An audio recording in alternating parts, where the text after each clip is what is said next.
Vivo sin vivir en mí y de tal manera espero que muero porque no muero. En mí yo no vivo ya y sin Dios vivir no puedo, pues sin Él y sin mí quedo. Este vivir, ¿qué será? Mil muertes se me hará, pues mi misma vida espero muriendo. Buenas tardes, hermanos. Bienvenidos nuevamente a este encuentro con Santa Teresa a través de la obra que ella misma escribió, Cumbre de toda la mística cristiana, El castillo interior o moradas. Comenzamos nuestro encuentro como todos los encuentros, rezando, pidiendo la intercesión de Santa Teresa. En el nombre del Padre y del Hijo y del Espíritu Santo. Amén. Dios Padre nuestro, que por medio de tu Espíritu Santo has suscitado a Santa Teresa de Jesús, nuestra Madre, para enseñar a tu Iglesia el camino de la perfección. Concédenos alimentarnos siempre con su celestial doctrina, para que crezca en nosotros el deseo de la verdadera santidad. Por Jesucristo nuestro Señor. Amén. Muy bien, ingresamos en la última morada, en la séptima. Nos acercamos a la morada principal y qué oportuno que lleguemos justo cuando ha comenzado el tiempo de Adviento, ¿no? Porque el Adviento que nos prepara en primer lugar para la segunda venida de Cristo y después para hacer memoria de la primera, su nacimiento en Belén, más o menos nos lleva por esta interesante pedagogía divina, ¿no? Primero mostrarnos el final para llevarnos de vuelta al principio de la historia y animarnos, ¿no?, a recorrer el camino con Jesús. De la misma manera, las séptimas moradas. Si quisieran releer todo el libro otra vez, o si se pudiera en alguna ocasión dar otro curso sobre las moradas, sería interesante comenzar por aquí, las séptimas. Los 4 capítulos de las séptimas moradas, después el séptimo de las sextas moradas, el de la humanidad de Cristo, y recién ahí ir a las primeras, ¿no? Porque es aquí en estas séptimas moradas, estos 4 capítulos, donde se ve el despliegue que no, de la misericordia infinita que nos permite reinterpretarlo todo en nuestra vida y descubrir esa misericordia que va acompañando, que va impulsando, que va desplegando al hombre, que nos va a permitir contemplar estas séptimas moradas, lo que también se nos dijo en las primeras, ¿no? Cómo Dios se deleita con el ser humano, su criatura. Y vamos a comprender y tener motivaciones más grandes, más fuertes, más interesantes para no tener miedo a los cambios que cada morada nos va proponiendo hacer en nuestra vida, ¿no? Desde las segundas, con esa todavía ese estar entre la sombra y la luz, las terceras, ¿no?, con ese saber que estamos en pie y creérnosla como el joven rico y no ser capaces, ¿no?, de vivir en la aventura de seguir a Jesús haciendo la voluntad del Padre, ¿no?, sino refugiarnos en una religiosidad de la inautenticidad, ¿no?, de las obras y de la superficialidad. Las séptimas moradas nos muestran cómo todo el recorrido es gracia y en el que sobreabunda la gracia de Dios. Pero comencemos diciendo algo histórico de estos 4 capítulos. El primero de estos, el que vamos a ver hoy vamos a ver dos, el uno y el dos. El primero es sobre el misterio de la Trinidad en nuestra vida. Fue un capítulo que alarmó muchísimo a todos los censores, a excepción de uno, Rodrigo Álvarez, el jesuita inquisidor que en Sevilla había tenido que tratar con Teresa por las denuncias que ella tenía. Para él escribió una relación importante y quedó muy admirado de ella cuando terminaron la escritura del libro, la santa lo mandó a Sevilla, desde Ávila envió el libro, el códice, a Sevilla y le indica a la Madre María de San José, priora de aquella comunidad, que leyera la séptima morada al padre Rodrigo Álvarez, como recordamos al principio, ¿no? Cuando hicimos la introducción al libro. Y allí el padre quedó admiradísimo, este inquisidor justamente, ¿no? Y estampa al final del libro su opinión, donde la compara a Teresa con Santa Catalina o con Santa Gertrudis la Grande o con o Santa Brígida también, y habla, dice que eso para él, su opinión, es verdadera doctrina cristiana. No así otros censores, no vieron lo mismo, tanto que el padre Graciano, amigo de Teresa, ¿no? Diego Yanguas, el dominico, que también era amigo de Teresa y era un buen teólogo y asesor de la Inquisición. Y el mismísimo Fray Luis de León, cuando va a editar la obra, se alarmaron tanto que le impusieron muchísimas modificaciones al texto, tantas que no hubiéramos podido reconocer el texto si Teresa, mientras escribía el libro, no hubiera obligado a sacar las copias. A pesar de estas modificaciones, que reducían mucho lo que ella decía, no faltaron los celosos cancerberos de la ortodoxia que denunciaron el libro, después de 1588, ¿no?, a la Inquisición, justamente por estos capítulos de las séptimas moradas. La Inquisición española no quiso hacer caso. Conocía a los denunciantes y sabía que, en palabras del padre Gracián, de otras cosas diría, hacían de un mosquito un elefante, ¿no? Entonces no escuchó. Las reiteradas denuncias de estos cancerberos de la ortodoxia no fueron acogidas por la Inquisición, pero ellos no se rindieron.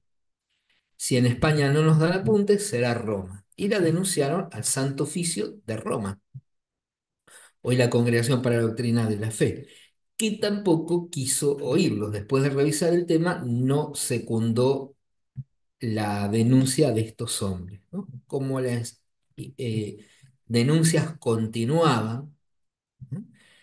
El Papa Pablo V, antes de beatificar a Teresa, un año antes, pide a una comisión especial de teólogos y de cardenales que analizaran las obras para ver si había algo contrario a la fe, ¿no? Y para silenciar definitivamente el tema si no lo hubiera. Pues bien, los teólogos que lo examinaron no encontraron nada contrario a la fe, por lo que el Papa Pablo V zanjó la cuestión, fallando a favor de Teresa. Al año siguiente, el 24 de abril de 1614, procedió a beatificarla.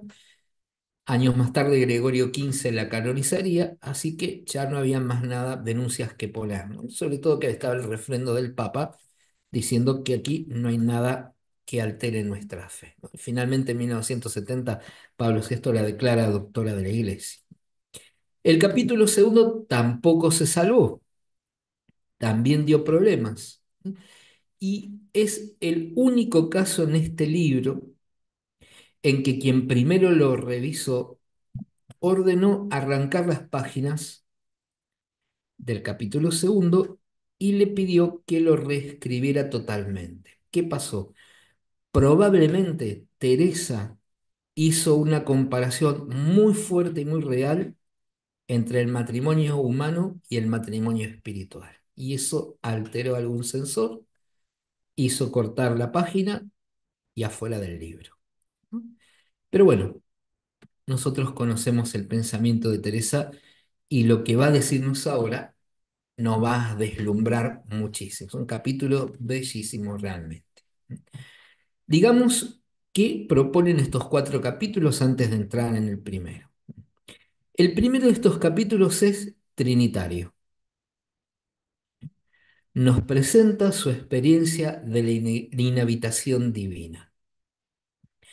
El segundo de los capítulos es cristológico. El tema central es la unión con Cristo y a través de esta unión con Cristo sucede con el matrimonio espiritual sucede la unión con Dios. Esto es uno de los aportes más geniales que Teresa ha hecho a toda la mística cristiana.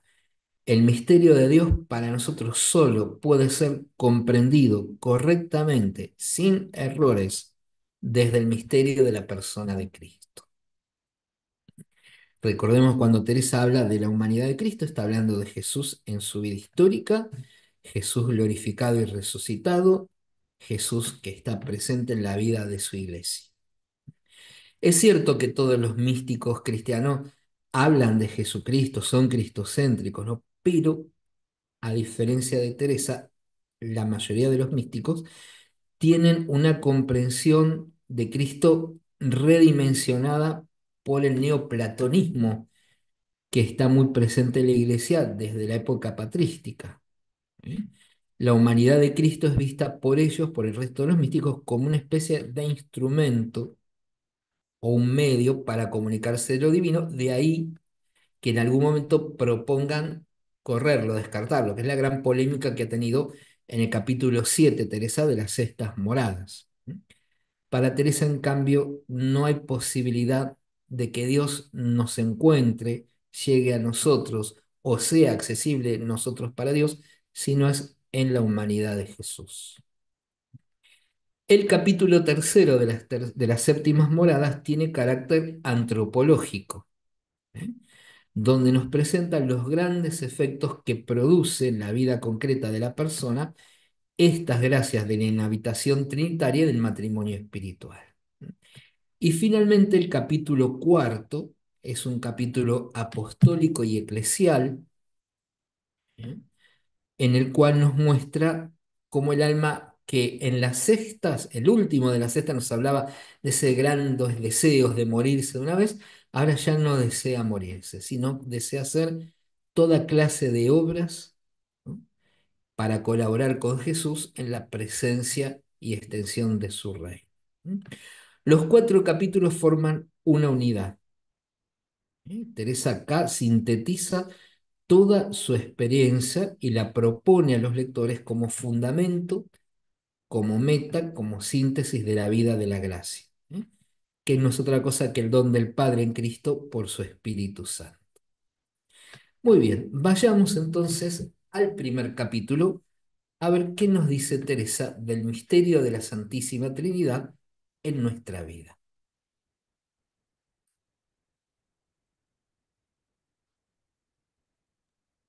He hablado tanto de este camino espiritual, hermanas, que les debe parecer que no hay nada más que decir. Pensar eso sería muy desacertado, porque las grandezas de Dios no tienen límite, tampoco lo tienen sus obras. ¿Quién podrá contar todas sus misericordias y grandezas? Es imposible, por eso no se asombren de lo dicho y lo que diré. Muy bien. A veces la vida cristiana la hemos reducido demasiado a lo que debemos hacer y olvidamos descubrir, admirarnos, maravillarnos, gozar del Dios que irrumpe en nuestra vida, que quiere comunicarse y quiere darse en nuestra vida. Por eso Teresa, que tiene desde el inicio de su vida, de su conversión, puede percibir cómo la vida suya ha estado siempre envuelta en su misericordia, nos dice que no pongamos límite a la misericordia de Dios ni a la grandeza de Dios de lo que Él hace en nuestra vida. Sigamos. Nos ha mostrado su gran misericordia al haber comunicado a quien nos la pueda contar, para que, cuanto más sepamos que se comunica con sus criaturas, más alabaremos su grandeza y nos animaremos a no menospreciar a estas almas con las que tanto se deleita el Señor. Muy bien. Con esto ha unido, ¿no?, toda la historia de la salvación, desde la creación del hombre, en el que Dios quiere comunicarse con el hombre, es el hombre al que ha hecho capaz de dialogar con él y se ha hecho próximo al hombre, y Dios se amolda al paso, a la experiencia, a la posibilidad de comprensión del hombre, y esto va creciendo hasta que llegue la promesa de Jesús: si alguno me ama, mi Padre lo amará, vendremos a él y habitaremos en él. O sea, este Dios nuestro no es un Dios lejano, ¿eh? y además encuentra deleite en estar con nosotros, ¿no? El texto del libro de los Proverbios que tanto conmovía a Teresa y lo repite en sus obras, ¿no? Las, Dios tiene sus deleites en estar entre los hijos de los hombres. Sigamos. Cada una de nosotras tiene alma, pero no la valoramos como merece al ser creada a imagen y semejanza de Dios, por lo cual tampoco entendemos los grandes secretos que hay en ella. Se nos escapa esta presencia, ¿no? Se nos escapa este Dios que nos habita, ¿eh? Como que estamos desconectados de este que nos habita en el centro. Ya no lo había dicho en la primera morada. Está allí dándonos el ser, pero también enviando su luz y su amor, y que no lo percibíamos suficiente, ¿no? A causa de nuestra exterioridad, la superficialidad, nuestra ignorancia, pero también el bloqueo que impone el pecado, ¿no? Que son formas de oponernos o de defendernos o de estar ajenos, ¿eh? A ese amor, a esa presencia, a esa luz que viene de Él. Sigamos.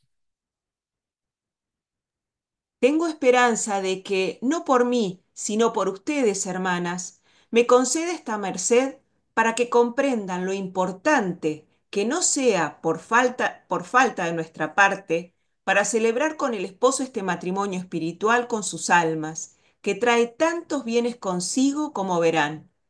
Es cierto que Teresa nos ha advertido en el libro de las moradas, lo mismo lo ha hecho en el libro de la vida y en mi camino de perfección, que si bien no sabemos si llegamos todos a la séptima morada, si nos lo da aquí o nos lo dará en la otra vida, pero que muchas veces esto no lo alcanzamos, no porque Dios no quiera concederlo, sino porque ha quedado algo de nuestra parte. No nos hemos dispuesto convenientemente, ¿no? Porque tenemos unas ideas un poco tergiversadas, como que esto es para gente especial, como que hay que hacer cosas extrañas, como que hay que ir a vivir, no sé, en el desierto más profundo o en las montañas más altas, y hay que tener, no, qué coronita puesta, ¿no? Todas estas cosas que nacen de una interpretación muy pobre y muy discutible sobre la santidad que aparece en los santorales, en los santorales escritos y hoy los que aparecen, ¿no? Todos esos pequeños videitos de internet que cuentan las vidas de los santos sin comprender esto, ¿no? Quizás llevados por la admiración, repiten cosas de otros tiempos sin darse cuenta lo negativo que están transmitiendo, ¿no? Como diciendo, esto no es para mí. No termina diciendo eso cuando se confronta con su verdad, dicen, no es para mí, ¿no? La idea de la santidad y la idea de la mística también, distorsionada como que esto es solamente una cosa traída de los pelos, que no sirve para nada o que es solamente para gente que tiene la vida resuelta, no tiene problemas, cuando en realidad tendríamos que decir que las personas que tienen la vida muy rota pueden encontrar aquí, ¿no? La esperanza de su propia reconstrucción en la que el protagonista principal de la obra, el artífice divino, es Dios mismo, ¿no? Y el hombre va colaborando. Uno no tiene que tener miedo de esto, ¿no? Sino que tiene que seguir esta pista y dejar que Dios vaya haciendo. Continuemos. Cuando nuestro Señor tiene a bien compadecerse de lo que padece y ha padecido por desearlo a Él esta alma, que ya ha tomado espiritualmente por esposa, antes de consumar el matrimonio espiritual, la introduce en la séptima morada. Así como tiene su estancia en el cielo, también la tiene que tener en el alma, estancia en la que solamente Él mora, digamos que es otro cielo. Es muy importante, hermanas, que entendamos que el alma no es una cosa oscura, pues al no verla es muy común que se piense que no hay otra luz, una interior, sino que creemos que solo existe la luz que vemos acá y que dentro de nuestra alma hay algún tipo de oscuridad. Muy bien. Aquí ha retomado lo último que nos decían las sextas moradas, ¿no? El alma padece por esta ausencia, ¿no? A ella se le hacía muy especial a través del cantar, ¿no? De la novicia de Salamanca, Isabel de Jesús, la de la linda voz, ¿no? Ve ante mis ojos, dulce Jesús. Bueno, pero ahora nos dice en la séptima morada, nos dijo al principio de la sexta que entre la sexta y séptima no hay puerta, pero ahora nos dice, pero es el Señor quien nos introduce en la séptima. Y en esta séptima se va a consumar el matrimonio espiritual. Así que si uno quiere tener un poquito de imaginación, esta séptima es un gran salón de fiesta. No es un lugar oscuro, es otro cielo, lugar de fiesta, lugar de gozo, lugar de alegría, pero no para quedarse fijos en esto, ¿no? Sino para vivir desde la paz que da este matrimonio e ir con Jesús a realizar aquello que el Padre nos va a encomendar para hacer presente su reino, ¿no? Pero no nos adelantemos lo que nos va a decir en el cuarto capítulo, ¿no? Nos va a llevar de vuelta a la imagen de las hermanas de Betania que tanto admira, Marta y María. Tienen que ir siempre juntas. Sigamos. La que no está en gracia, se los admito, y no por falta del sol de justicia que está en ella dándole el ser, sino porque ella se ha hecho incapaz para recibir la luz, como creo que expliqué en la primera morada. Una persona había comprendido que estas infelices almas están como en una cárcel, atadas de pies y manos para hacer algún bien que les aproveche, para merecer, además están ciegas y mudas. Con toda razón podemos compadecernos de ellas y pensar que alguna vez nos vimos así y que el Señor también puede tener misericordia de ellas. Exactamente, nos lo ha dicho en el segundo capítulo de las primeras moradas, puesto las imágenes del ciego de nacimiento, del paralítico de la piscina, nos ha mostrado la parálisis en que la persona no puede disponer de sí, pero dice, en algún momento también nos vemos así. Si estamos ahora acá, no hay nada que impida que el Señor obre con la misma misericordia con los demás. O sea que está diciendo, no, si lo hizo conmigo, también lo puedo hacer con ustedes. Teresa comienza en 1571 a experimentar de muchas maneras más profundas el misterio de la Trinidad. Recordemos lo que explicamos de las visiones intelectuales o las visiones imaginarias, no corporales, con los ojos no ha visto nada, pero desde ese año comienza a tener una experiencia del misterio trinitario. Puede distinguir a las tres personas divinas, el Padre y el Hijo le hablan, el Espíritu Santo lo comprende mucho más profundamente. Y una cosa también, dato histórico curioso, hizo pintar, como en tres tablas separadas para rezar frente a ella, a la Trinidad tal como ella la percibía en su interioridad, aunque las obras se han perdido. Especialmente que al Espíritu Santo no lo representa tradicionalmente como la paloma ni como fuego, sino como un joven envuelto en llamas de fuego. Y también con estas tres tablas hizo añadir una cuarta, en la cual representó a la Virgen tal como la percibía en su interioridad. ¿Eh? Bien, estamos ya casi en el final del recorrido y descubrimos, por la misericordia de Dios, el misterio de Dios en toda su profundidad. ¿Eh? Sobre todo en este deseo de Dios de comunicarse con el ser humano. Los hombres creados a su imagen y semejanza, nos ha vuelto a recordar, pueden entenderlo a Dios, descubren su grandeza.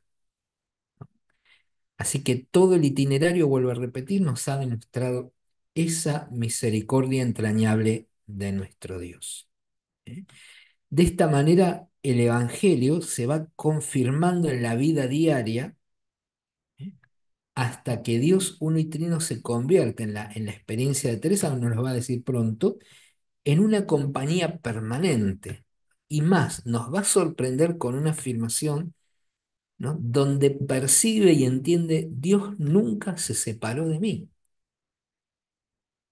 Ni siquiera cuando ella estaba perdida en esa vida superficial, esa vida, digamos, dispersa por su afectividad todavía inmadura, o cuando toma la decisión trágica de andar como los muchos, ¿no? De agregarse en la mediocridad a causa de la sed espiritual, las cosas de Dios me daban disgusto, ni tampoco con esos juegos anteriores en la adolescencia con su primo que eran un acto de rebeldía, o cuando comienza a mirarse tanto a sí misma, típico de la adolescencia, ¿no? Pero que ella misma reconocía que podía haber sido camino que la terminara dejando ahí fijada, ¿no? Y descubre, Dios jamás se apartó de mí.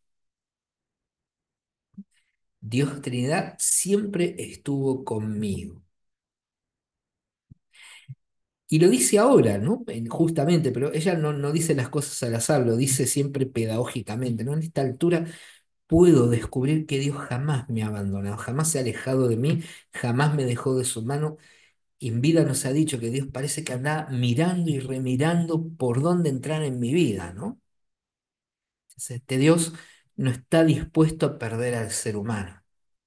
Él lo ama demasiado, ¿no? Como para resignarse a que el hombre se pierda. O sea, Dios pone todo de su lado para que nosotros aceptemos, ¿no? Porque es nuestra libertad la que tiene que decir el sí. ¿Eh? Lo que nos separa es nuestra libertad que se niega a ser amados, se niega a vivir en esa dimensión del amor o no quiere amarlo a Dios porque no quiere. Entonces, pero Dios siempre está presente, siempre está acompañando, nunca se va y nunca deja o pasar oportunidad de manifestarnos su amor misericordioso para que nuestra vida pueda gozar de Él, de la plenitud que de Él nos viene y llegue el momento de gozar para siempre de su compañía. Hasta ahora el misterio de la Trinidad lo sabía por el catecismo, como todos nosotros, y un poquito más por la teología cuando cuando cursamos en la carrera eclesiástica, ¿no? O porque hayamos leído. Pero Teresa ahora habla del misterio trinitario ya no por lo aprendido, sino por la experiencia, ¿no? El Papa San Pablo VI, el mismo que declaró a Teresa doctora de la Iglesia, solía decir que el mundo. Y miren que estábamos hablando hace tantos años atrás, ¿no? Papa Pablo VI murió en 1978 y lo decía antes, creo que si no me equivoco es el año 70, que el mundo está lleno de mensajes más. Si hubiera visto la explosión de redes y comunicaciones de hoy, ¿no? Lo diría con más razón todavía el Papa, ¿no? Está lleno de mensajeros, de gente, de discursos, de palabras, pero el mundo necesita testigos. Y en ese testimonio San Pablo VI decía, es allí donde viene la credibilidad del Evangelio, la credibilidad de la presencia de Dios en nuestra vida, y justo lo que nuestro mundo necesita, ¿no? Esa experiencia profunda, ¿no? A la que Dios nos viene atrayendo desde el principio, hasta que nos animamos a entrar en el castillo y hasta que vamos y venimos, porque así es la realidad en estas séptimas moradas, Dios quiere llevarnos a esta experiencia en la que experimentemos, además de su presencia, nuestra transformación como la mariposita de las quintas moradas, ¿no? Pero para hacernos también testigos creíbles suyos, ¿eh? No proselitistas, sino testigos. No tampoco gente que dice palabras bien sonantes en el momento, pero que se olvidan pronto y cada uno vuelve a lo suyo, sino testimonio que toque y transforme las vidas. Esto es lo que aquí comienza a suceder y lo que sucede con más intensidad, ¿no? Viene sucediendo desde el principio, ¿no? Pero aquí se desborda, ¿no? Y llegará el momento en que dice, ya estás listo, te mando de vuelta al encuentro, aunque vas a estar siempre yendo y viniendo, ¿no? Pero desde aquí, ¿no? Nuestra vida se vuelve testimonio luminoso y nuestro apostolado se vuelve eficazmente apostolado porque no nace de lo que sabemos, lo que conocemos, las estrategias que imponemos, que pueden ser muy bien, son necesarias, sino de lo que hemos visto y oído, diría el evangelista San Juan en sus cartas, ¿no? Lo que hemos experimentado. Teresa sabe que todo este tiempo, toda esta exhortación a tener cuidado con el pecado, a mantenernos en vigilancia, todo lo que cambia, sabe que nuestra realidad es muy frágil y que en manera alguna merecemos esta experiencia. Sin embargo, Sin embargo, Dios nos lo quiere dar en su Hijo Jesucristo, ¿eh? En quien solo tenemos acceso a la Trinidad. Continuemos.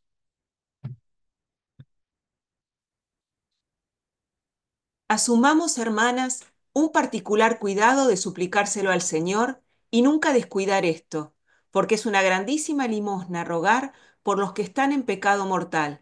Por amor de Dios les pido que siempre se acuerden en sus oraciones de almas que se encuentran en semejante estado. Bien, lo primero ya lo hemos recordado el año pasado en Camino de Perfección y también en Moradas, ¿no? La oración de intercesión, la oración también cumple una función apostólica muy importante, ¿no? Porque solo Dios puede transformar la libertad del hombre sin dañarla, sin herirla, sin destruirla, ¿no? Nosotros a veces en nuestras acciones, con el entusiasmo o con un celo malentendido, pueden dañar, ¿no? Por eso la oración tiene un lugar especial, pero en una oración como actitud cómoda, bueno, vamos a rezar por los pecadores, pero seguimos la vida como nada, ¿no? Una oración en la cual nosotros lo entreguemos todo, ¿no? Por esos hermanos nuestros, pero a la vez una oración que nos dispone a un vivir, ¿no? Que llene de luz, que sea atractivo hacia los otros para que se puedan encontrar realmente con Él. Un orar, un pedir, un suplicar para que la libertad del hombre se abra realmente a esta gracia, a esta misericordia que salva, ¿no? Nosotros lo comprobamos con todas las idas y venidas que hemos tenido y tendremos en el recorrido de las moradas, o todo lo que Teresa nos va planteando, y el mismo San Juan de la Cruz, de todas aquellas cosas que tenemos que estar alerta y descubriendo cada vez más, ¿no? Pronto nos va a decir ahora Teresa que por más que estemos en la séptima, tenemos que hacer un viajecito cada tanto a la primera para el conocimiento propio, ¿no? Por más que estamos unidos a Él, no tenemos que establecernos, subirnos a un pedestal, acá estamos bien, estamos a salvo, ya no nos va a pasar nada, sino estar muy atentos, ¿no? Para que ese conocimiento nuestro vaya dando cada vez más lugar a la presencia y a la acción de Dios en nuestra vida y nuestro testimonio sea cada vez más luminoso. Recordemos a veces los gestos de Teresa, su sola presencia, ¿no? Y palabras muy sencillas o muy comunes y corrientes provocaban cambios muy grandes, ¿no? De atrás para adelante en su biografía, del final, en la fundación de Burgos, tan trabajosa, ¿no? Mientras luchaba tanto con los arbitrios del arzobispo de Burgos, uno de los días se permitió visitar ella el monasterio real de las Huelgas, de monjas cistercienses. Su presencia, su conversación, su humanismo, su cortesía, su don de gente es tan admirable, generó todo un movimiento de cambio en aquellas monjas, la monja de un monasterio muy particular, ¿no? Son cistercienses, la observancia más estricta de los benedictinos en aquel entonces, ¿no? Pero que además estaba compuesto por mujeres nobles que habían entrado en ese monasterio, un monasterio que está, cuyo superior sigue siendo el rey de España, ¿eh? Eh, Hay aún en la actualidad, ¿no? Pero que esto significó para ellos, ¿no? Un cambio profundo. Por otro lado, cuando ella también fue priora de la Encarnación, sin priora forzada, ¿no? No es algo que ella buscó, eh, no es algo que quería, se resistió mucho a ello, pero permaneció su trienio realizando lo que Teresa, lo que le había encomendado la obediencia, ¿no? Y también su presencia que no cambió nada, ¿no? Probablemente solo cambió algunas costumbres o algunas actitudes o cosas para aplicar las leyes nuevas de la iglesia sobre la clausura de las monjas, pero que su presencia sola, ¿no? Comenzó por cambiar a la comunidad, ¿no? Y no comenzó dictándole reglas y mandos y ordeno a nadie, ¿no? Lo primero que se ocupó es saber, la comunidad pasa hambre. Entonces pidió a todos sus amigos donaciones y familiares también, a su hermano, donaciones, en dinero o en especie para cubrir las necesidades básicas de las monjas. Buscó también lo que se necesitaba para la ropa de las monjas, los hábitos, y después buscó, ¿no?, lo espiritual trayendo a San Juan de la Cruz y otro fraile más, un compañero, que fueran, entre otros, ¿no?, porque las monjas podían elegir libremente, otros confesores de la comunidad. El visitador apostólico, el padre Pedro Fernández, dominico, que le había designado para este puesto en la Encarnación, no con otra intención, sino de detenerla, que no siguiera fundando, que guardara la clausura. Cuando hace la visita al año siguiente, no puede creer lo que ve. Una comunidad completamente cambiada, una comunidad que era un depósito de personas, se convierte en un monasterio de mucho más fervores. Teresa nos decía siempre que había siervas de Dios, ¿no? Y muchas la siguieron al Carmelo que ella funda, ¿no? 30 la siguieron en el Carmelo Descalzo. Pero hay muchísima más gente, hay 150, 180 monjas en el momento que ella vuelve de priora, ¿no? La comunidad cambia, solamente por contagio. Feliz contagio, ¿no?, que nos da Teresa. Y así muchas veces más, también cuando hace su paso en una de sus caminatas fundacionales, pasa por las Descalzas Reales de Madrid, ¿eh?, para hospedarse allí, conocer a la hermana de Felipe II que vivía en el monasterio. También su presencia genera cambios, intensificación del espíritu. En muchos lugares sí y en otros no. Por ejemplo, en Madrid mismo estaba el Carmelo, en Alcalá, mejor dicho, el Carmelo de la Imagen, fundada por su anterior conocida, María de Yepes, la, la que se encontró con ella en casa en el Palacio de Doña Luisa de la Serra, en Toledo, antes de que Teresa fundara, ¿no? Ella también fundó simultáneamente, pero era un monasterio, como dirá el padre Gracián, ¿no?, hecha de puro rigorismo, y que la tuvieron a Teresa 3 meses a pedido de la hermana de Felipe II, pero el monasterio no cambiaba nada. Eran absolutamente rigoristas, intransigentes, y despreciaban el humanismo de Teresa. O sea, no quiere decir que la experiencia de Dios la recibo si estoy dispuesto, ¿no? Pero a veces la reciben quienes menos parecieran estar dispuestos, y quienes están trancados en las terceras moradas quizá no perciban, no vean lo que se puede vivir. Esa presencia de testimonio es lo que aquí llega a su plenitud máxima y que nos hace mejores cristianos, más plenos, mejores personas y verdaderos y creíbles testigos y apóstoles de Cristo. Continuemos.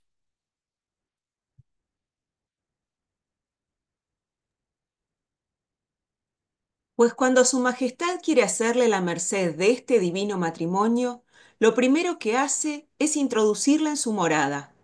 Su Majestad quiere que no sea como otras veces que la introdujo en estos arrobamientos. Yo estoy segura que la une con él, lo mismo en la oración de unión. Pero en esa unión no recibió la llamada para entrar en el centro de sí misma, como sucede en esta morada, sino se quedaba en la parte exterior. Esto importa poco, sea de una manera u otra, el Señor la une consigo, pero es haciéndola ciega y muda, como le pasó a San Pablo en su conversión. Además le quita sentir cómo o de qué manera es aquella merced que goza, porque el gran deleite que el alma experimenta en ese momento es la de verse cerca de Dios, pero cuando la une consigo, ninguna cosa entiende, porque el uso de las potencias se pierde. Muy bien. Aquí empieza a narrar cómo es la vivencia, cómo la vivenció ella, y ahora dentro de poquito nos va a contar en la relación, en el libro Les Cuentas de Conciencia o Relaciones, cómo fue la primera vez, porque esta unión, este matrimonio espiritual, se experimenta varias veces, no es una sola vez. Sigamos. Aquí sucede de otra manera. Nuestro buen Dios quiere ya quitarle las escamas de los ojos, que vea y entienda algo de la merced que le está haciendo, aunque es de una manera muy extraña. Dentro de aquella morada, por visión intelectual, por cierta representación de la verdad, se le muestra la Santísima Trinidad, las tres personas. Esta visión la precede una inflamación que viene a su espíritu a manera de una nube de grandísima claridad. Ve a las tres personas distintas de la Trinidad.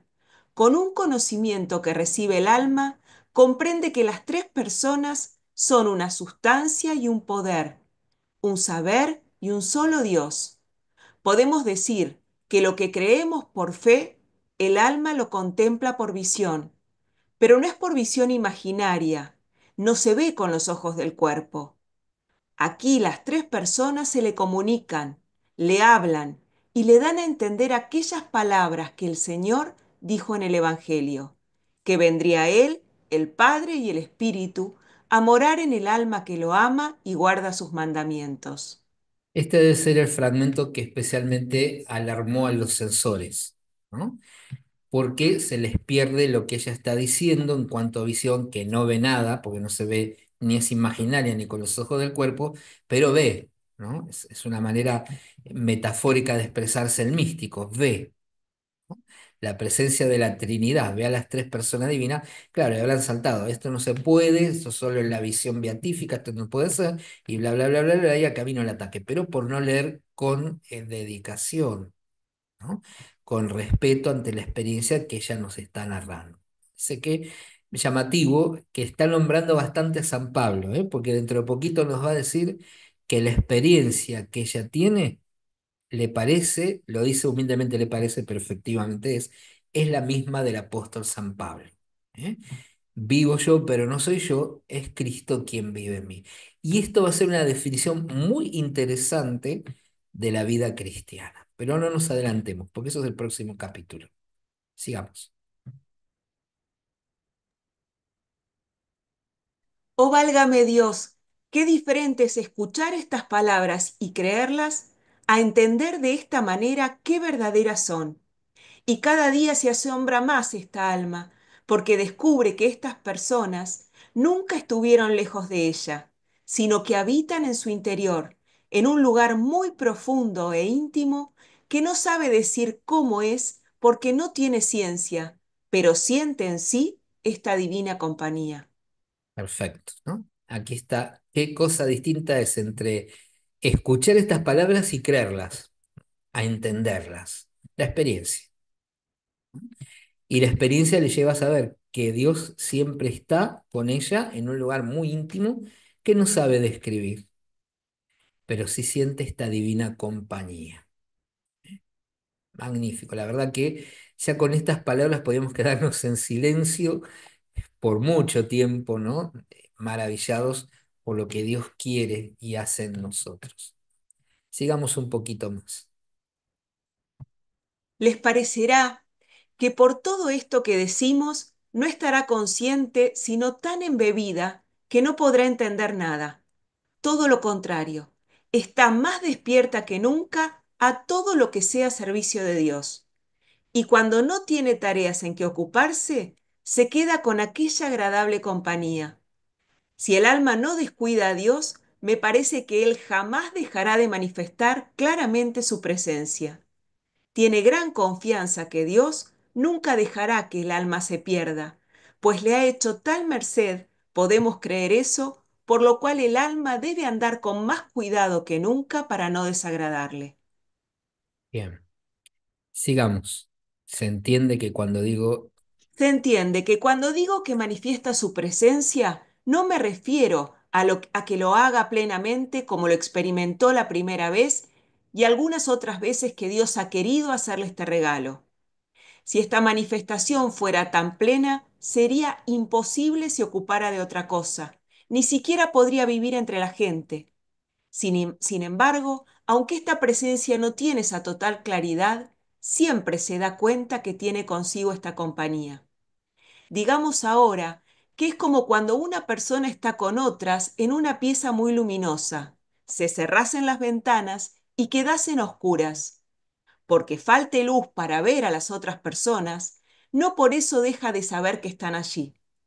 La pregunta sería si cuando vuelva a la luz podría verlas nuevamente. Esto no puede disponerlo, es el Señor el que dispone cuándo se abrirán nuevamente las ventanas del entendimiento para que entre la luz y vea. Ya le está haciendo una gran misericordia, con el hecho de no irse nunca de su lado y querer que ella lo perciba. Las imágenes son grandiosas, ¿no? Con que nos va explicando cómo es esa presencia, esa experiencia que Dios a veces permite que percibamos más, pero siempre está con nosotros. Y en la medida en que hemos ido adentrando desde la ronda del castillo, ¿no? Para usar las mismas palabras de Teresa hasta aquí, esa presencia se ha intensificado, ese comprender que está presente, ese saber que está presente para decir nuestras palabras, se ha ido intensificando. Esa experiencia ha sido cada vez más grande.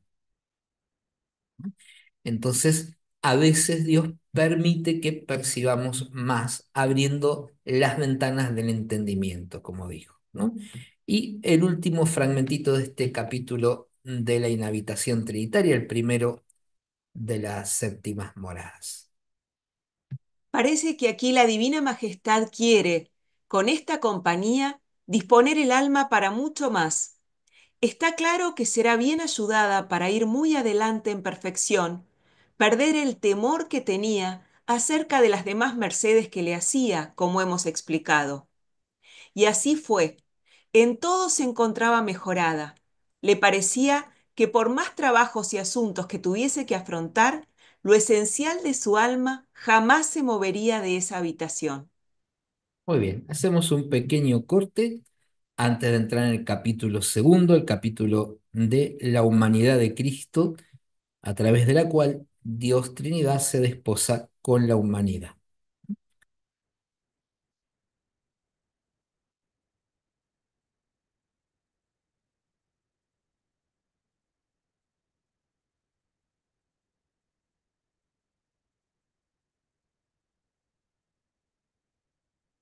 Digo, oye mi Dios lo que digo, que esta vida no la quiero, que muero porque no muero.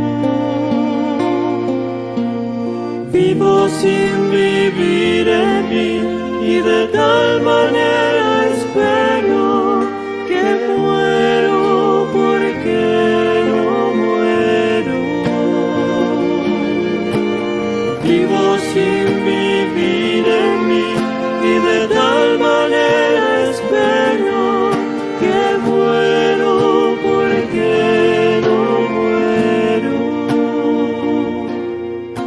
Estando ausente de ti, ¿qué vida puedo tener? Muy bien, vamos al capítulo segundo. Volvemos a hablar de la persona de Jesús. Entonces, en este capítulo primero que acabamos de escuchar, se nos habló de la inhabitación trinitaria. Ahora, en este segundo, va a concentrar nuestra mirada en la persona de Jesucristo, el aspecto cristológico de esta cumbre de la vida cristiana. Y va a poner en claro que nuestra vida es Cristo. Esto también es parte de este misterio profundo, que otro pueda hacer la vida de uno. Cristo, vida del hombre. La vida cristiana no es simplemente mera relación, que si la necesita, tampoco se reduce a la imitación, tampoco se reduce al seguimiento, que tienen que estar todas estas, ¿no? Relación, imitación, seguimiento, pero la plenitud de la vida cristiana es compenetración de las dos vidas, la de Cristo y la nuestra, y no por simple empatía, sino por misteriosa unión de ambas vidas y de ambas personas. Aquí es lo que nos va a hablar Teresa. Escuchemos. Estando una vez rezando el salmo Quicunque Vult, se me reveló con tanta claridad la naturaleza de Dios en tres personas y quedé asombrada y muy consolada. Me sirvió de muchísimo provecho y para conocer mejor la grandeza de Dios y sus maravillas, y me parece entiendo cómo puede ser el misterio de la Santísima Trinidad, lo cual me causa mucha alegría. Bien, esto ahora nos vamos un poquitito al libro de la vida, donde nos habla de estas primeras experiencias del misterio trinitario que ya son pertenecen a las sextas moradas todavía.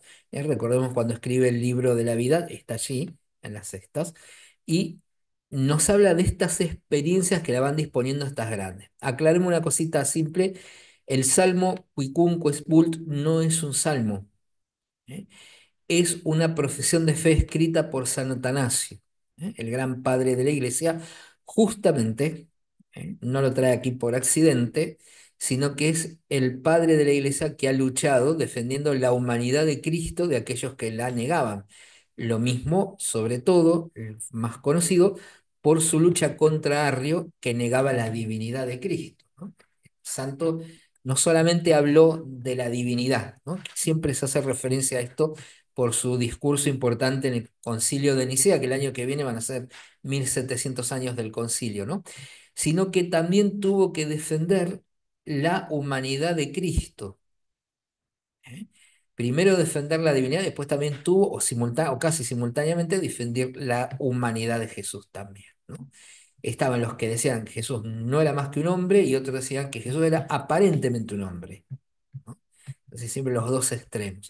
Justo con esta profesión de fe que reza, tiene experiencia del misterio de la Trinidad. No es de cualquier cosa, porque es una expresión de la fe justamente en la persona de Jesucristo, ¿no? Y por él accede a Dios Trinidad. Continuemos.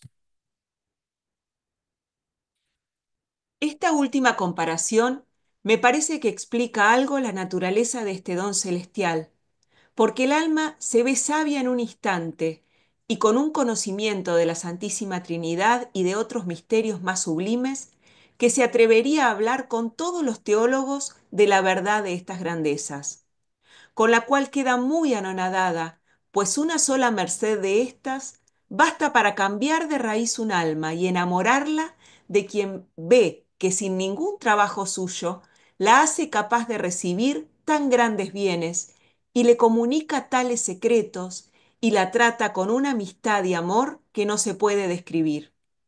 Son tan admirables las mercedes que recibe, y además concedidas a quien tan poco las ha merecido, que algunas veces le parecen inverosímiles, y si no tiene una fe muy viva, no se pueden creer. Aquí, el anterior texto pertenecía casi al final del libro de la vida, ¿eh? El libro de la vida tiene 40 capítulos.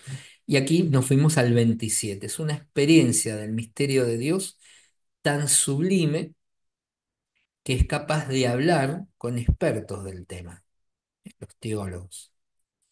La persona queda anonadada porque esta merced es capaz de cambiar de raíz su alma y de enamorarla. Fíjense, ¿no? Que no solamente se trata de una transformación moral, ¿no? En la que apuntamos, como apuntaban los fariseos, ¿no? Y es la única que ven y quieren los de las terceras moradas. Se conforman con eso. Cambia de raíz el alma, pero la enamora. Y descubre que es atraída a una amistad y un amor que no se puede describir. Continuemos. Vengamos ahora a tratar del matrimonio divino y espiritual. Tengamos presente que esta gran merced no se vive plenamente en esta vida, porque si nos separamos de Dios se perdería tan grande bien. La primera vez que Dios hace esta merced, Su Majestad quiere mostrar al alma, por visión imaginaria de su santísima humanidad, para que pueda comprenderlo bien y no ignore que recibe tan magnífico don. Algunos lo recibirán de otra manera.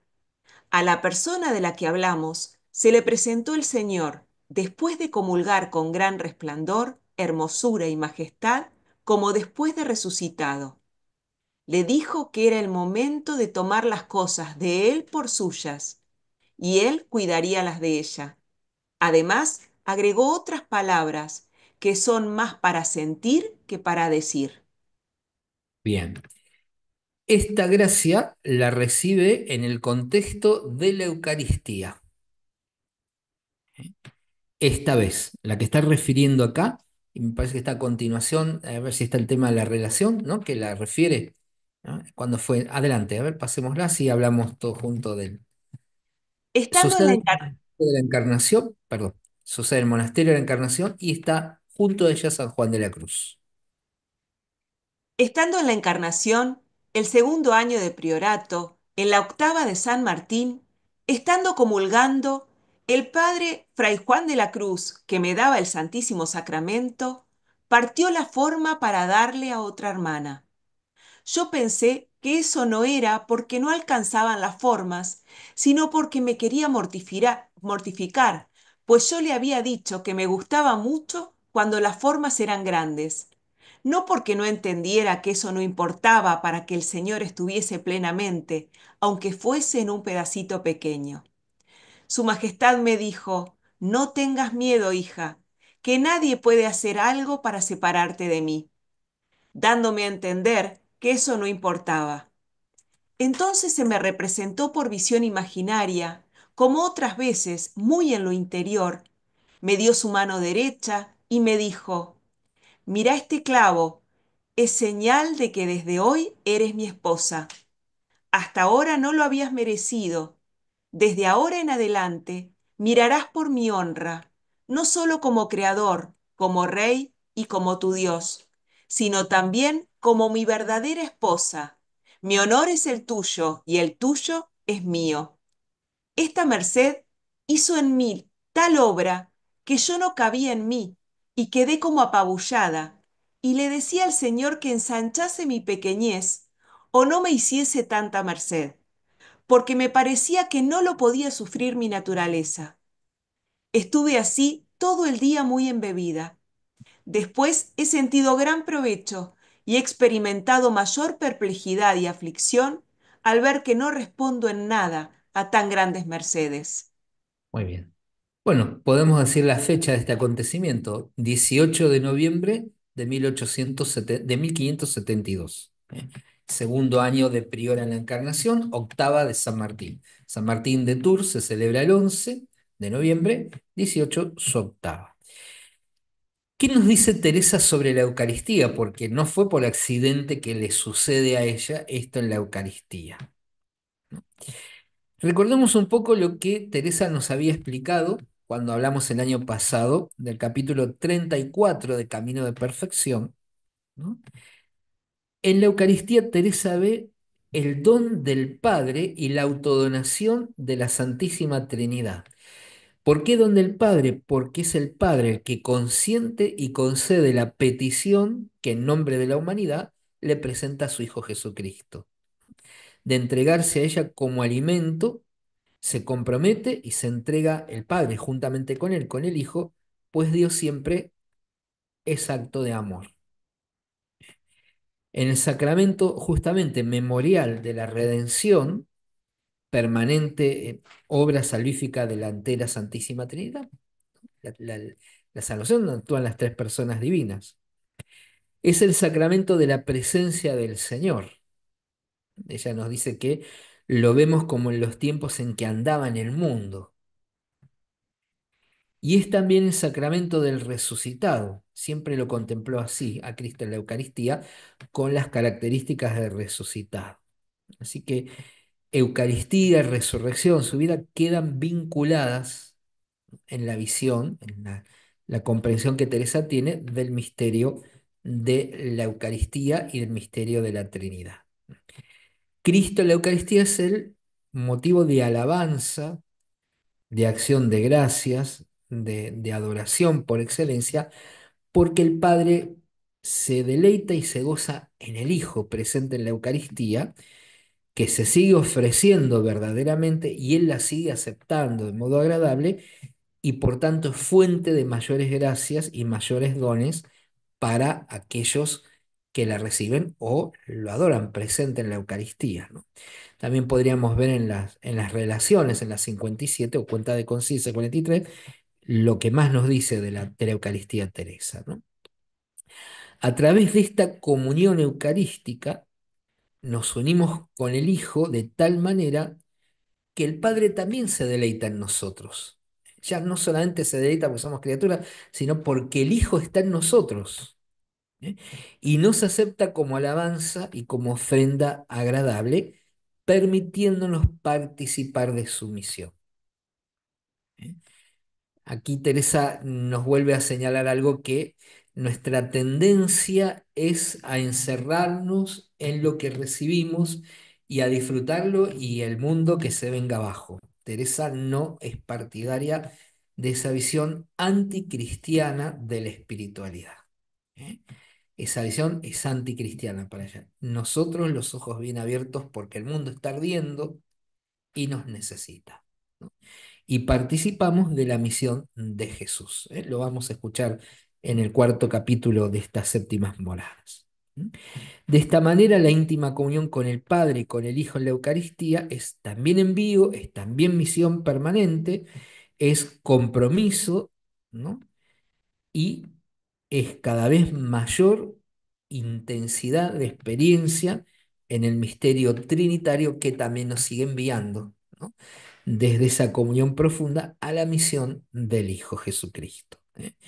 Así que ahí no se termina la experiencia de Teresa sobre la Eucaristía, sino que reconoce que ese mucho amor de Dios acrecienta su fe, ¿eh? Saberse tan amada por Dios que encuentra justamente el culmen de esta experiencia de amor en lo que acaba de narrarnos, el matrimonio espiritual, ¿no? Máxima experiencia de comunión con Dios que se puede tener en esta vida, aunque no tanto como va a ser en la vida eterna, ¿no? Y que en el caso de Teresa se ha dado en el contexto de la Eucaristía, ¿no? Así como Jesús glorifica al Padre no tanto con sus palabras como por su propio ser de Hijo, por su entrega amorosa a la voluntad del Padre que lo envió, nosotros, llamados a esa unión con Él, seguidores de Jesús, lo hacemos siendo con Él y en Él una existencia transfigurada.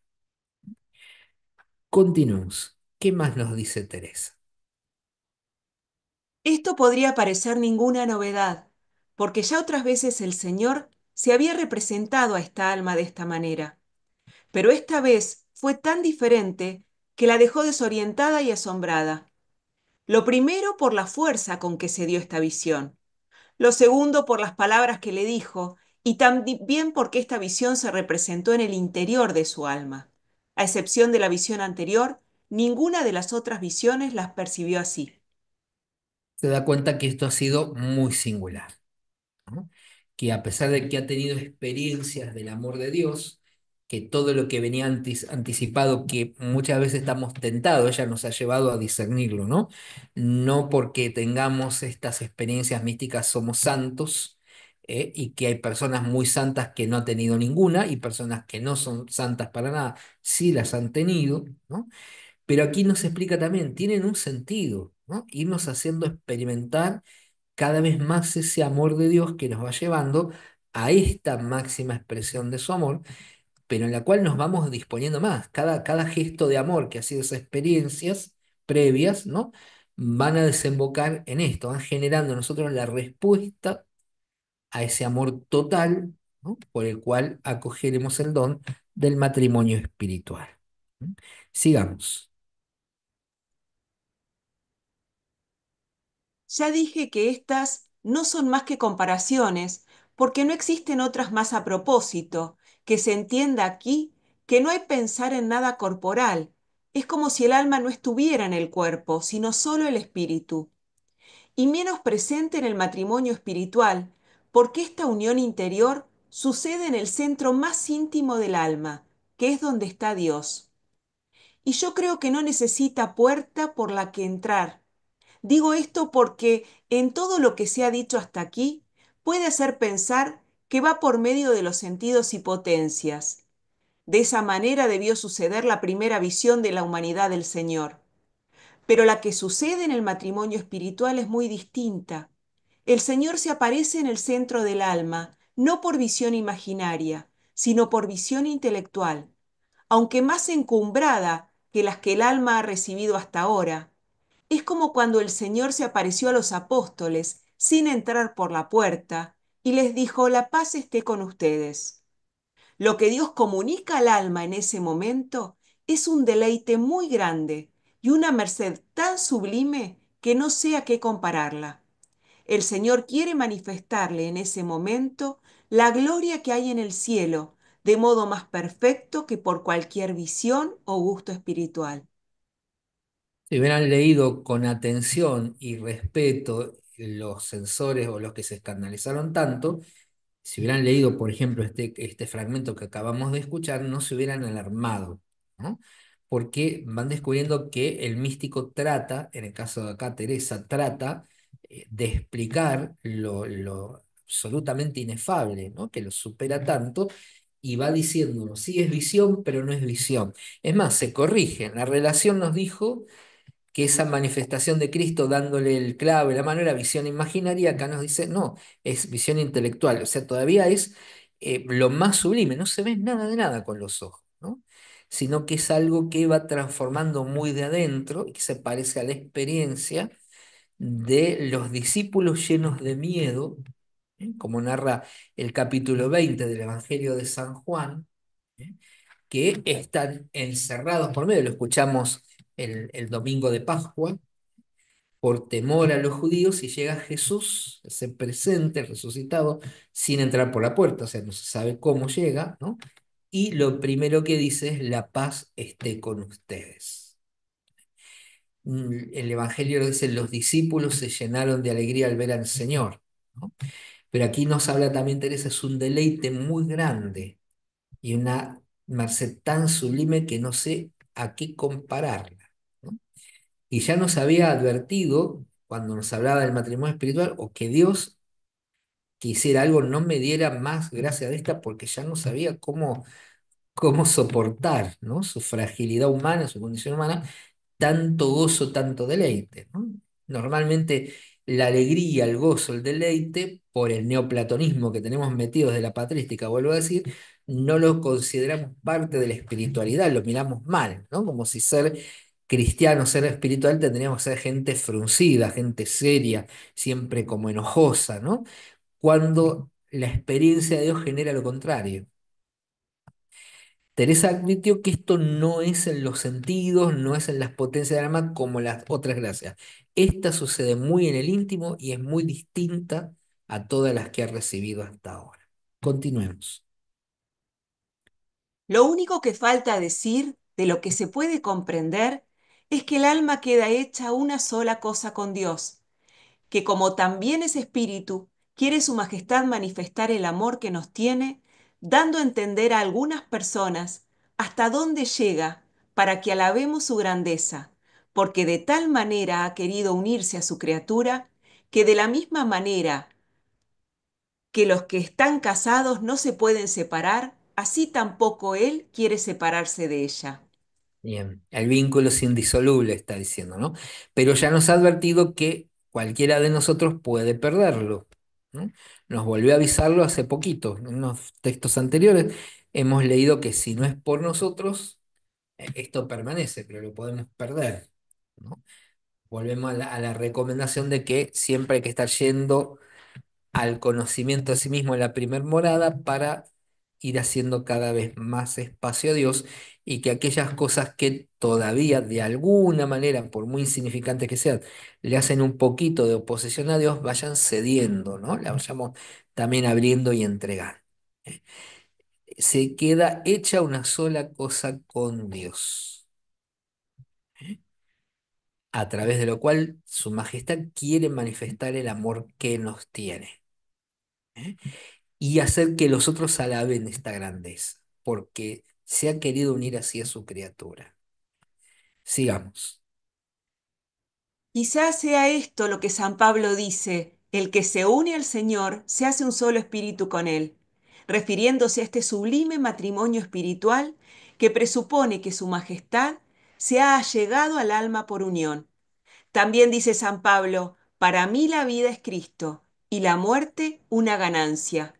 Me parece que el alma aquí puede decir esto, porque es aquí donde la mariposita que hemos dicho muere y con grandísimo gozo, porque su vida es ya Cristo. Bien, ¿no? Es llamativo cómo, con qué facilidad cita a San Pablo, no teniendo el texto bíblico, ¿no? A mano, pero cómo resuenan en ella, las palabras del apóstol, justamente en el momento que las necesita, ¿no? El, el que se une al Señor se hace un espíritu con Él, hablando del matrimonio espiritual. Para mí la vida es Cristo, o sea, de Primera Corintios pasó a Filipenses, como nada, ¿no? Para mí la vida es Cristo y la muerte una ganancia, pero no es una muerte física para irse al cielo, sino que su vida ya es plenamente Cristo. Sigamos. Esto se comprende mejor pasando el tiempo por los efectos que produce en el alma. Por unas íntimas aspiraciones se comprende que es Dios el que da vida al alma. Esas íntimas aspiraciones son tan vivaces que no se puede dudar que se originan en Dios, porque el alma las siente perfectamente, aunque no las sabe expresar, porque es tan grande este sentimiento que algunas veces produce unas palabras deleitosas que parece es imposible no decirlas. Oh vida de mi vida, sustento que me sustentas, y cosas parecidas. Porque de aquellos pechos divinos donde parece que está Dios sustentando siempre al alma, salen unos rayos de leche que a toda la gente del castillo reconforta. Bien, aquí y en el famoso capítulo 31 de Camino de Perfección, para hablar de la oración de quietud, ha utilizado la imagen de la madre que amamanta, ¿no? O sea, nos ofrece una imagen maternal de Dios. ¿Eh? No la resume en un espíritu etéreo, ni tampoco la resume en la imagen masculina que a veces vemos de Dios. O sea, se da cuenta que todas son metáforas para expresar este amor de Dios, y aquí lo compara con una madre, una vez más, ¿no? Que amamanta, ¿no? Y esa leche que da la madre fortalece, reconforta, dice acá, todo el castillo. Que no siempre es capaz de expresarlo. En el libro de la vida nos ha dicho en un momento que al principio, cuando comienza las experiencias místicas, no se podía explicar con los asesores a los que quería consultar, y se subrayaba lo que le parecía en libros escritos por otros, ¿eh? O hacía una relación escrita más o menos inspirándose en estos escritos. Pero después, en el capítulo 18 de vida, nos habla de tres gracias, ¿no?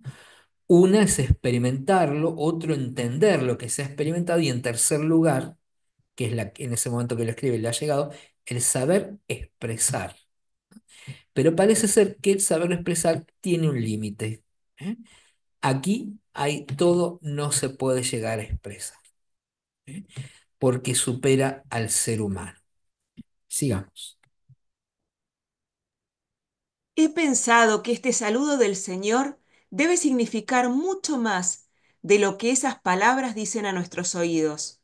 Lo mismo el decirle a la gloriosa Magdalena que se fuese en paz. Las palabras del Señor son eficaces, realizando en nosotros lo que expresan. Y de tal manera debía ser esa obra en aquellas almas que ya estaban dispuestas, como si les quitara todo lo corpóreo y las convirtiera en puro espíritu, para que pudiesen juntarse en esta unión celestial con el espíritu increado, porque es muy cierto que al vaciar de nosotros todo lo que es criatura y deshaciéndonos de nosotros mismos por amor de Dios, el mismo Señor nos colmaría de sí mismo. Una vez que nuestro Señor Jesucristo oraba por sus discípulos, no recuerdo la cita, pidió que fuesen una sola cosa con el Padre y con Él, como nuestro Señor Jesucristo está en el Padre y el Padre está en Él. No sé qué amor más grande puede haber que este.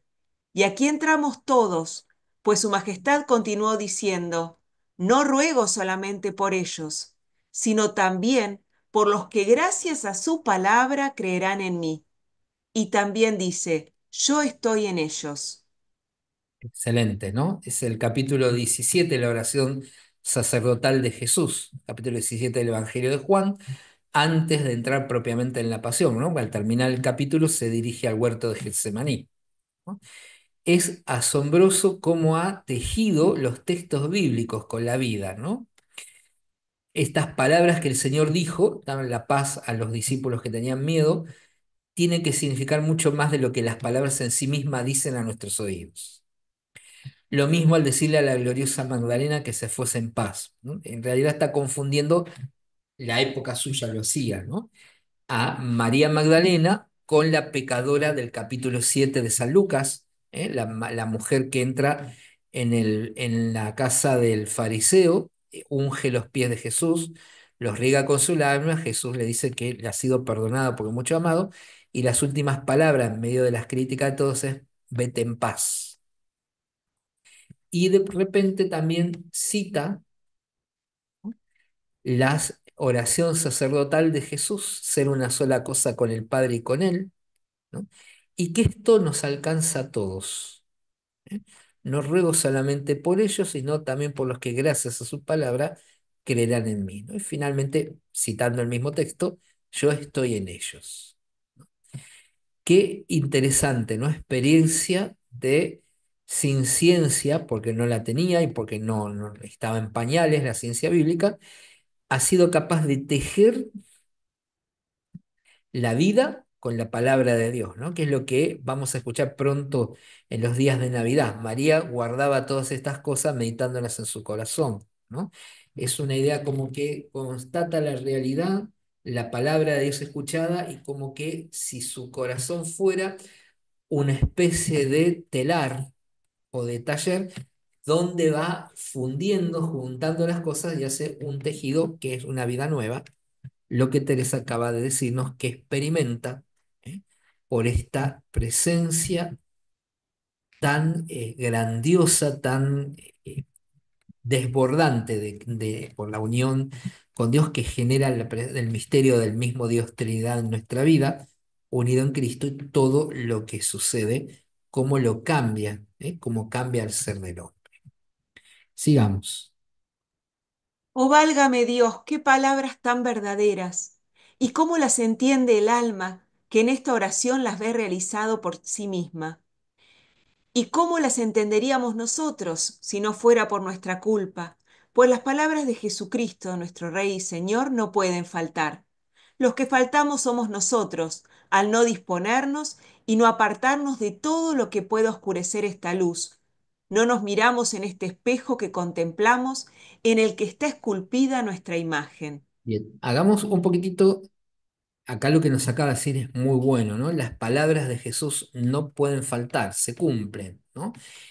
Anteriormente también nos ha hablado de la eficacia de su palabra, ¿eh? En el texto anterior, ¿no? Las palabras del Señor son eficaces realizando en nosotros lo que expresan, ¿eh?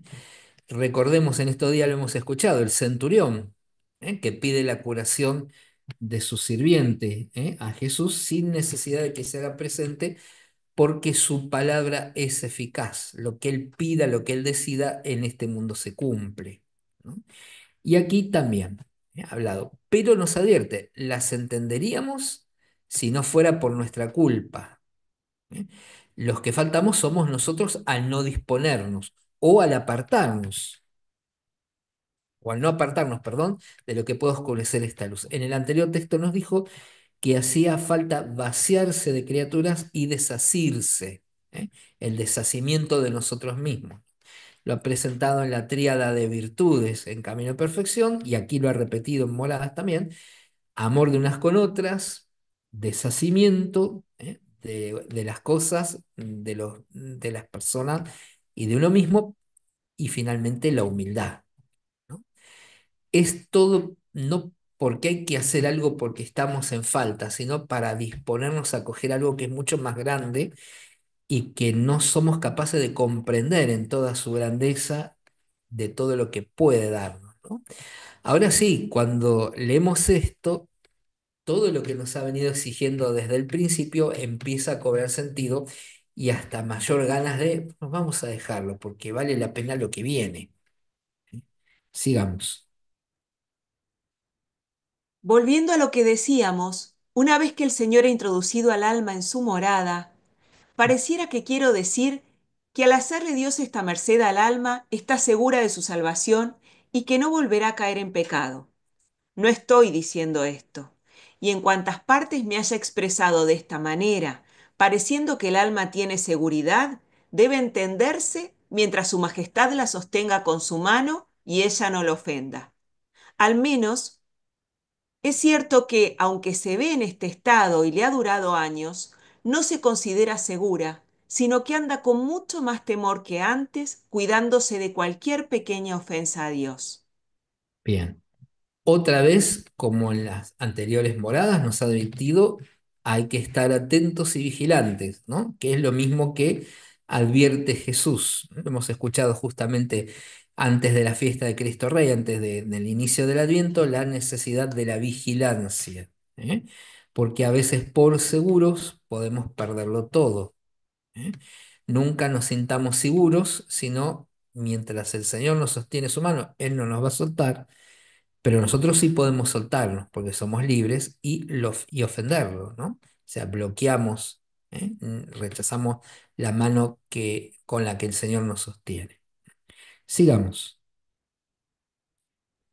Volviendo a lo que decía, no se entienda que las potencias, sentidos y pasiones están siempre en paz.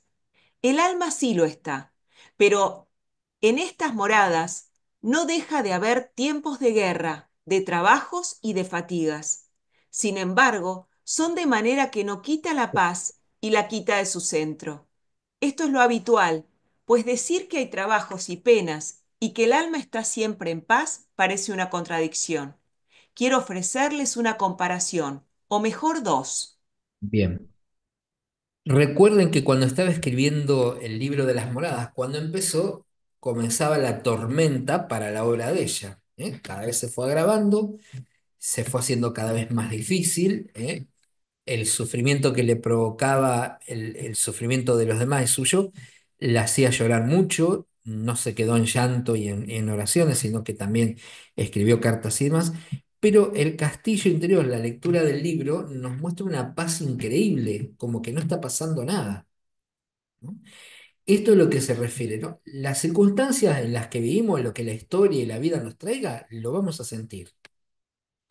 No, lo que ella está desaprobando otra vez es el estoicismo. A mí no me va a pasar nada, todo esto, si vacío mi mente, no voy a sentir nada, el dolor viene porque siento demasiado, porque estoy apegado. Nada de eso.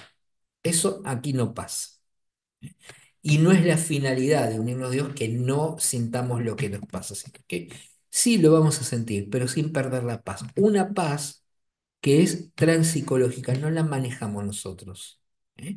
Nos permanecemos en una paz que nos supera a pesar de que los sufrimientos, las circunstancias de la vida, las contradicciones, la salud, la convivencia, la historia que nos toca vivir, nos puede hacer sufrir más o menos, y afectarnos mucho.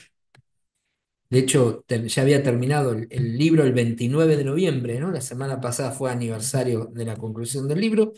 La noche del 3 al 4 de diciembre siguiente, del 77, San Juan de la Cruz es secuestrado, trata de buscarlo por todas partes, lo puede, secuestrado por la autoridad de los carmelitas de la antigua observancia, ¿no?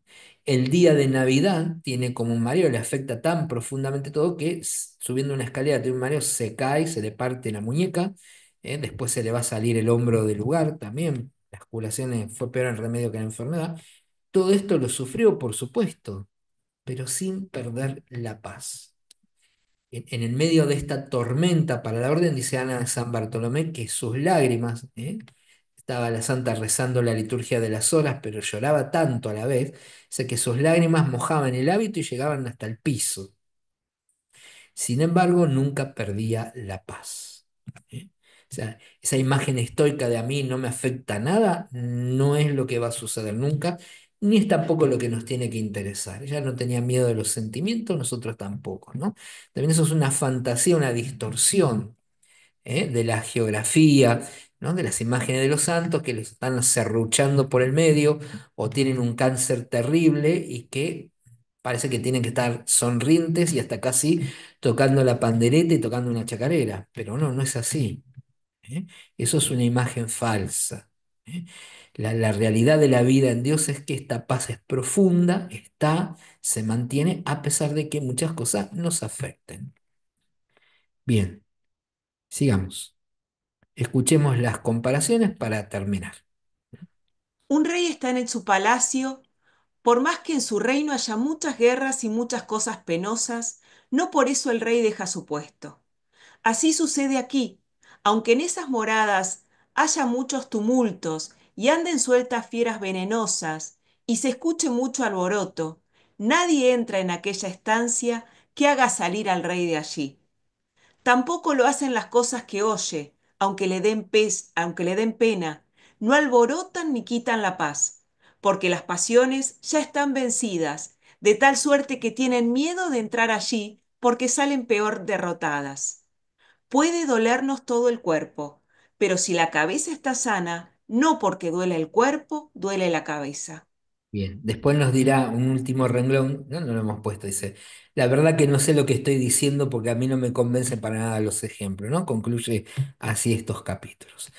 Muy bien, creo que hemos encontrado dos capítulos de los más hermosos que tiene la obra, el misterio de Dios que habita al hombre, ese misterio al que accedemos por medio de Jesucristo, ¿eh?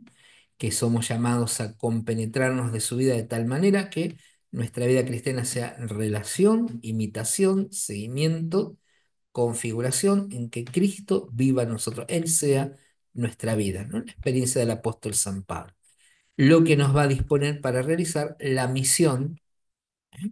A la que la Santísima Trinidad nos envía, como envió a Jesucristo, ¿eh?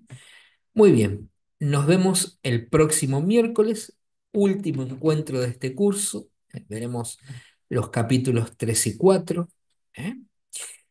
¿Eh? No se olviden que lo pueden ver y escuchar cuantas veces quieran.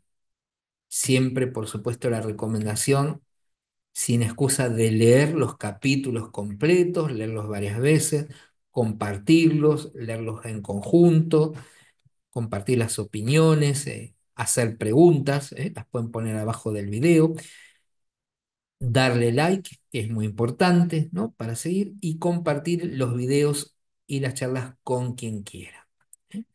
Nos vemos en una semana para concluir nuestro curso, ¿eh? Nuestra primera aproximación a la obra cumbre de la mística cristiana, Las Moradas de Santa Teresa, porque esto no se termina aquí, ¿no? O sea, por más que hayamos leído, ahora hay que vivirlo, ¿no? Y que los va a llevar bastante tiempo, sus años, pero eso es lo interesante, que estamos en el camino. Gloria al Padre y al Hijo y al Espíritu Santo, como era en el principio, ahora y siempre, por los siglos de los siglos. Amén. Santa Teresa de Jesús, ruega por nosotros. En el nombre del Padre y del Hijo y del Espíritu Santo. Amén.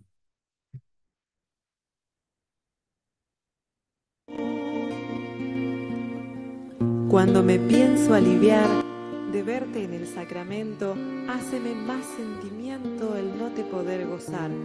Todo es para más penar por no verte como quiero y muero porque no muero. Y si me gozo, Señor, con esperanza de verte, en ver que puedo perderte, se me dobla mi dolor.